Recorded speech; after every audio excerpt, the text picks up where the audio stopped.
在光怪陸離的娛樂圈裏，有這麼一個不成文的鐵律：只要鏡頭在，人設就在。明星們像是被馴化的真禽，習慣了在紅毯上展翅，在綜藝裏鳴叫，在微博上梳理羽毛。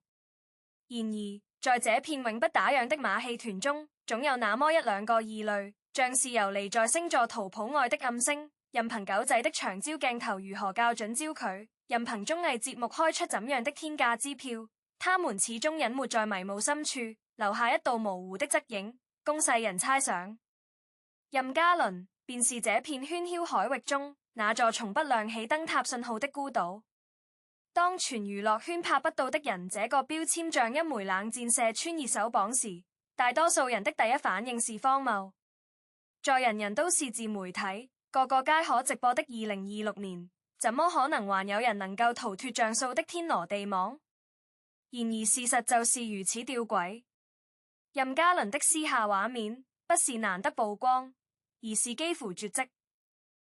你可以在橫店的城牆下偶遇正在抽煙的某影帝，可以在三里屯的酒吧街撞見醉酒的流量小花，甚至可以在便利店的關東煮攤前捕捉到喜劇大家的邋遢模樣。但唯獨任嘉倫，他像一滴水蒸發在沙漠裏，活生生地存在，卻又虛無得不像真人。直到不久前，一段畫質粗糙、鏡頭晃動如地震般的幾秒鐘視頻，像一枚隕石砸破了結冰的湖面，悄然在幾個隱蔽的粉絲群組裏流傳開來。那畫面裏的任嘉倫穿着一件洗得發白的灰色棉質 T 恤，下身是普通的深色運動短褲，腳踩一雙略顯陳舊的國產跑鞋，沒有保鏢前呼後擁，沒有助理撐傘補妝，甚至連最基本的口罩和帽子都沒戴。他就那麼自然地坐在路邊一家連招牌都掉了一半的舊式理髮店裏，手裏捧着一碗冒着熱氣的塑膠碗裝的麻辣燙，額角滲着細密的汗，眼神放空地盯着對面牆上剝落的廣告海報。理髮店的旋轉燈柱有氣無力地轉着，把他稜角分明的側臉切割成明暗交錯的光影。那畫面有一種上世紀90年代老電影的顆粒感，粗糙卻真實得令人心悸。他吃飯的樣子毫無美感可言，甚至可以說是狼吞虎咽，偶爾被燙到，還會皺着眉嘶嘶地吸氣，然後用那雙在古裝劇裏握過劍、撫過琴的手，毫不在意地抹一下嘴角的油漬。這段視頻之所以引起軒然大波，不在於他有多勁爆，恰在於他太過於普通，普通到與他熒幕上那些驚才絕豔、仙氣飄飄的形象產生了近乎暴烈的撕裂感。一時間，輿論譁然，有人驚呼人設崩塌，有人感嘆原來他也是個俗人，更有人將矛頭指向了他多年來對綜藝節目的嗤之以鼻，仿佛這兩者之間存在着某種必然的因果鏈條，因為他私下就是這般不修邊幅，缺乏聲味，所以才不敢上綜藝暴露本性。這邏輯乍聽之下順理成章，實則粗暴得可笑。要解開這個結，我們得先退後一步，看看任嘉倫這個人究竟是怎麼在娛樂圈這架絞肉機裏，把自己活成了一枚煮不爛、捶不扁、炒不爆的銅豌豆。他並非科班出身，這是眾所周知的事。在成為演員之前，他不過是個在機場地勤崗位上日復一日重複着機械工作的普通人。若是當年他安於現狀，如今或許只是某個航站樓裏被旅客投訴過服務態度，然後在深夜值班時偷偷打瞌睡的基層職員。可他偏偏長了一副被造物主偏愛過的皮囊，又偏偏不甘心讓這副皮囊在制服與對講機的消磨中黯淡下去。於是他去了海外，加入了偶像練習生的行列。那幾年的訓練強度，用他自己的話說，是把一輩子的汗都在那2年流光了。唱歌、跳舞、表情管理、語言訓練，那些在舞台上閃耀的3分鐘，是用舞台下3000個小時的筋骨串斷換來的。正是這段偶像出道的經歷，為他日後對綜藝的態度埋下了最深層的伏筆。偶像工業的本質是什麼？是販賣夢幻，是將一個活生生的人壓縮、提純，包裝成一個符合大眾戀愛投射的符號。在那些年月裏，任嘉倫早已嘗盡了被觀看的苦澀。他必須時刻保持微笑，必須在鏡頭前展現出永動機般的活力，必須將所有的疲憊、厭倦，甚至飢餓都吞進肚子裏，消化成一種名為敬業的養分。當一個人連吃飯、睡覺、走路都要被設計成具有觀賞性的表演時，那種如影隨形的窒息感，足以讓靈魂都生出鐵鏽。所以，當他終於憑藉一部古裝劇裏冷峻深情的角色翻身，擁有了選擇劇本的權力，也擁有了拒絕被觀看的底氣時，他做的第一件事，就是毫不猶豫地斬斷了與綜藝節目的所有牽連。這不是清高，這是一種近乎創傷後應激反應的自我保護。他太清楚綜藝的運作邏輯了，那是一個比偶像舞台更為赤裸的人性鬥獸場。節目組為了收視率，會無所不用其極地挖掘嘉賓的弱點，放大嘉賓的困迫，製造衝突與矛盾，將活生生的人撕裂成一個個可供剪輯的名場面。對於一個好不容易從被定義的深淵裏爬出來的人來說，再次將自己投入那個絞肉機，無異於慢性自殺。再者，任嘉倫對演戲這件事有着一種近乎於工匠般的執拗與潔癖。他曾在一次極其罕見的深度專訪中，用一種平靜卻不容置疑的語氣說：演員需要保持神秘感。你每天在綜藝裏嘻嘻哈哈，把底牌都亮光了，觀眾在看你演正劇，怎麼入戲？你讓人家相信你是那個歷經滄桑的將軍，可人家腦子裏全是你吃檳榔、做鬼臉的樣子，這對角色不公平，對觀眾也不公平。這話說得直白，卻戳中了當下影視行業的隱痛。放眼望去，有多少演技尚可的演員，因為在真人秀裏暴露了太多本真性格，從此演什麼都像在演自己。觀眾不是不想相信，是視覺記憶太過霸道。那個插科打的綜藝形象早已先入為主地佔領了認知高地。任嘉倫選擇了一條最笨也最艱難的路，用作品說話。他不去紅毯上爭奇鬥豔，不去晚宴上觥籌交錯。他把所有不必要的社交，所有可以轉化為熱度的曝光，全部折算成了窩在劇組裏的時間。他有個流傳在粉絲間不算秘密的秘密，每拍完一場重頭戲，他不會立刻去休息，而是會安靜地坐在角落裏的監視器前，一片一片回放自己的表演，逐幀地檢討那個眼神是否到位，那滴眼淚落下的時機是否精準，那個轉身是否洩露了過多的情緒。這種近乎自虐的復盤，讓他的演技在短短幾年內脫胎換骨，從早期略顯清潔的依賴妝造和配音的古裝美男，逐漸成長為可以素顏出鏡，用微表情詮釋複雜心理活動的實力派。他演的臥底，眼神裏有藏不住的市井油滑與深藏的銳利；他演的父親，背影裏有沉重的疲憊與不動聲色的愛。這些層次感，是那些在綜藝裏被榨乾了生活體驗的明星們，無論如何也擠不出來的。那麼，回到那個被偷拍的理髮店畫面，如果我們摘下那副明星必須隨時隨地完美的有色眼鏡，你會發現那畫面裏藏着一種極為珍貴的松弛感。那種松弛，不是擺爛，不是邋遢，而是一個人終於可以不做任嘉倫，只做任國超。那個他原本的名字，原本的自己，時的徹底解放。他坐在那家破舊的理髮店裏，或許是因為那裏的師傅手藝老派，懂得怎麼用剃刀刮出乾淨的鬢角。他吃着那碗廉價的麻辣燙，或許只是因為那是他少年時代在青島街頭最熟悉的味道。在那個瞬間，他不是古裝男神，不是收視率保證，不是資本追逐的搖錢樹，他只是一個在忙碌工作間隙，想要安安靜靜吃頓飯的30多歲男人。那碗麻辣燙的熱氣模糊了他稜角分明的面容，卻也讓我們窺見了某種更為堅硬的真實。在這個人人都在拼命向外展示我有什麼的時代，他擁有着極少數人才有的底氣，那就是清楚地知道自己不要什麼。他嗤之以鼻的，從來不是綜藝本身這種形式，而是綜藝背後那種將人物化、標籤化、娛樂至死的狂熱邏輯。他拒絕的是用自己私生活的碎片去交換那幾分鐘的熱搜和話題度。他深知流量是洪水，能載舟亦能覆舟。今日你靠撒狗糧罵人設贏來的尖叫，明日就可能因為一個不經意的表情管理失敗而化作鋪天蓋地的反噬。他見過太多前車之鑑，那些在鏡頭前恩愛纏綿的夫妻，轉眼間在離婚聲明裏撕得刀刀見骨；那些在綜藝裏立學霸人設、吃貨人設、堪堪人設的明星，一旦被爬出破綻，便是山崩地裂式的信任危機。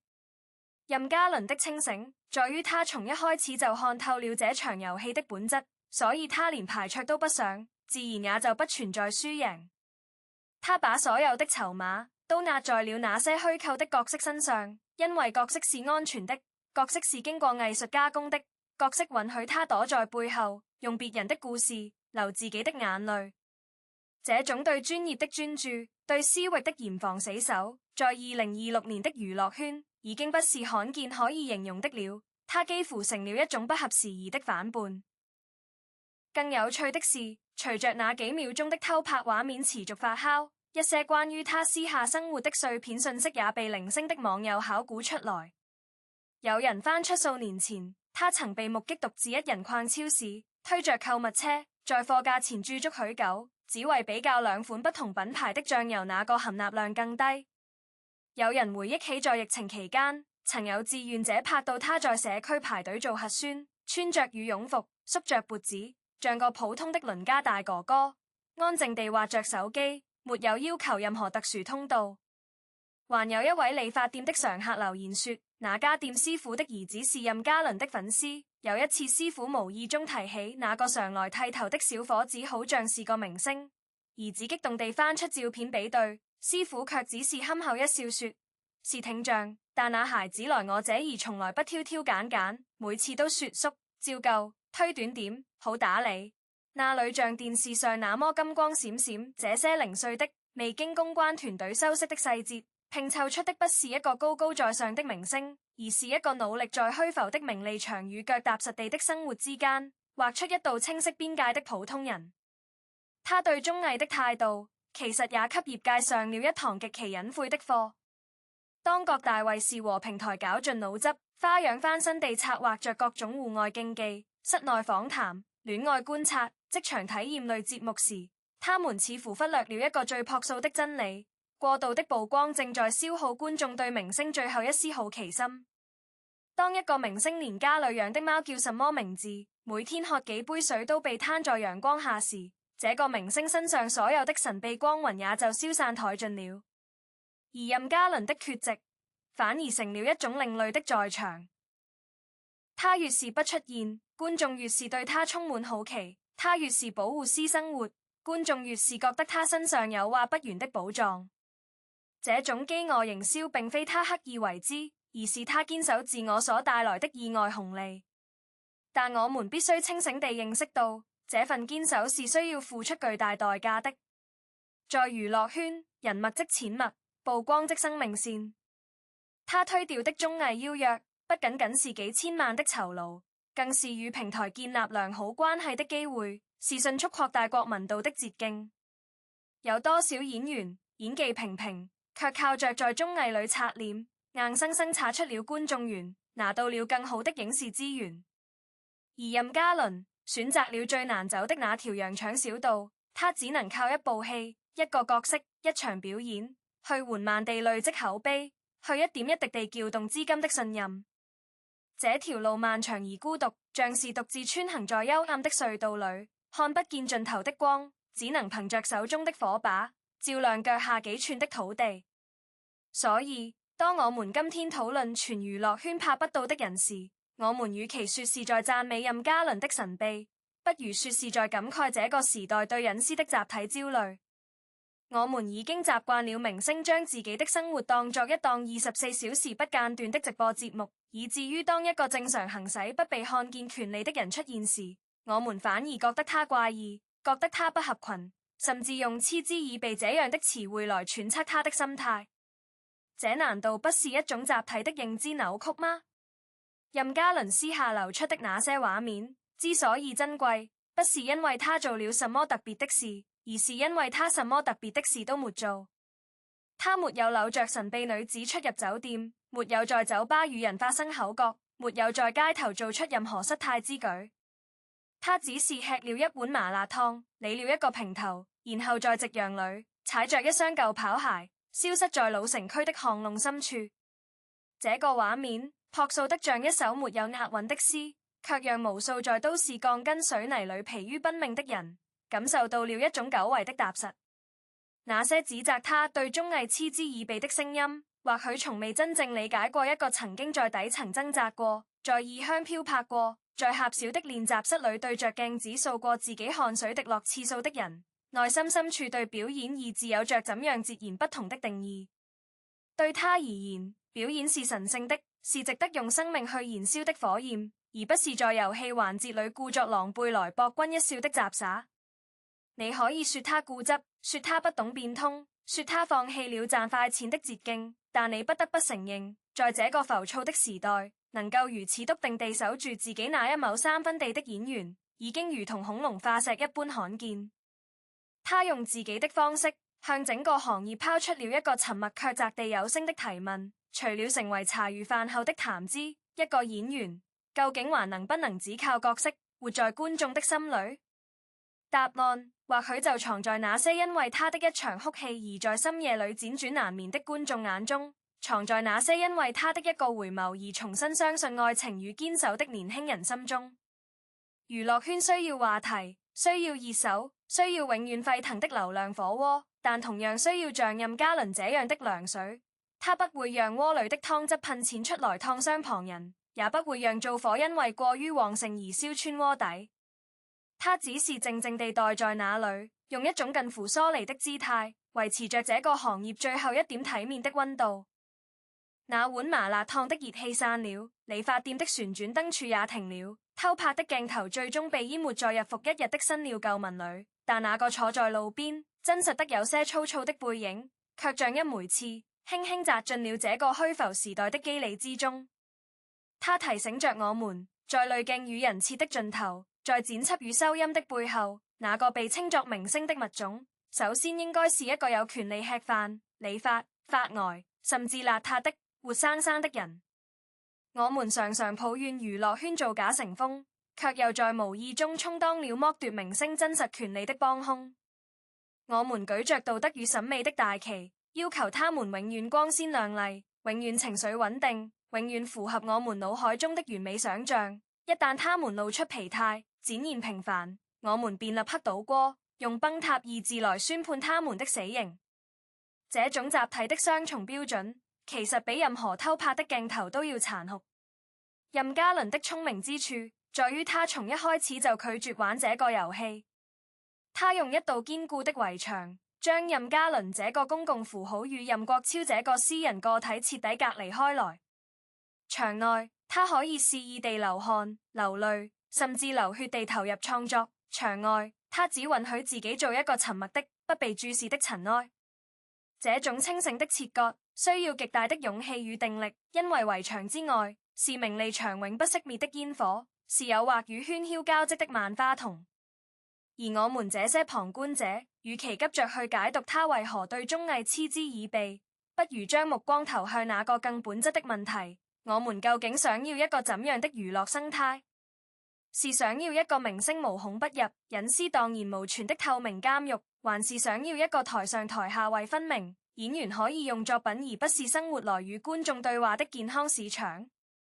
任嘉倫的存在像是一塊試金石，試出了我們這個時代對於公眾人物的容忍底線究竟在哪裡。